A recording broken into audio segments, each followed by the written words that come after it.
নমস্কাৰ আমাৰ ৰিমেডিকেল কি পইণ্টত দিছে বহুতে প্ৰশ্ন কৰি সুধি আছিলে এইটো পইণ্টটো ৰিমেডিকেল পাইছে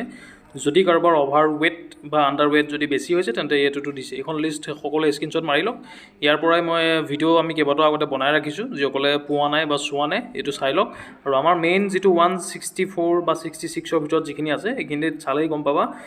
48ৰ পৰা 59 49ৰ 9.5ৰ পৰা 60.5 আৰু এইফালে 50ৰ পৰা 60 প্ৰায় এপ্ৰক্স 60 আৰু 50ৰ পৰা 62 মানলৈকে এইকেইটা ভিতৰত যেহেতু হাইট আমাৰ বেছি থাকে বাকী যিসকলৰ 180 ওপৰত আছে তেওঁলোকে নিজৰ এজ গ্ৰুপৰ লগত হাইটটো মিলাই চাই লওক এইটো হিচাপতে তোমালোকক যিটো তোমাৰ বয়স হৈছে যিটো তোমাৰ হাইট আছে আৰু যিটো তোমাৰ ৱেট হৈছে সেইটো মিলাই ল'ব লাগিব ইয়াতকৈ যদি বেছি ইফাল সিফাল হয় তেন্তে ৰিমেডিকেল পোৱাৰ সম্ভাৱনা থাকিব আৰু নেক্সট ভিডিঅ' আমাৰ আহি আছে কোনটো চেণ্টাৰত কি ৰিমেডিকেল হ'ব ক'ত কিমান ফিট হৈছে কি নাই হোৱা গোটেই আমাৰ লিষ্ট আহি আছে এই লিষ্টটো তোমালোকে মনত ৰখাটো মই বিচাৰোঁ এইটো তোমালোকে মনত ৰাখি লোৱা আৰু এই পইণ্টত যাতে কোনো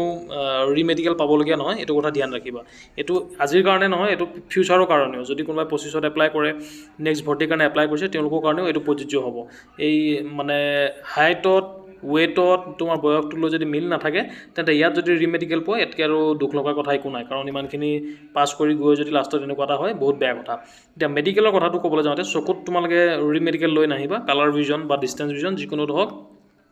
কাৰণ ৰিমেডিকেল দিয়াৰ লগে লগে তাতে আকৌ বেছিকৈ বা ভালকৈ চেক কৰা হয় সেইটো কাৰণে আৰু বাকী মোটামুটি যিখিনি পইণ্ট আছিলে সেইখিনি মই অলৰেডি জনাই ৰাখিছোঁ ৰুবটিছ টিপছতো আমি ভিডিঅ' দি থৈছোঁ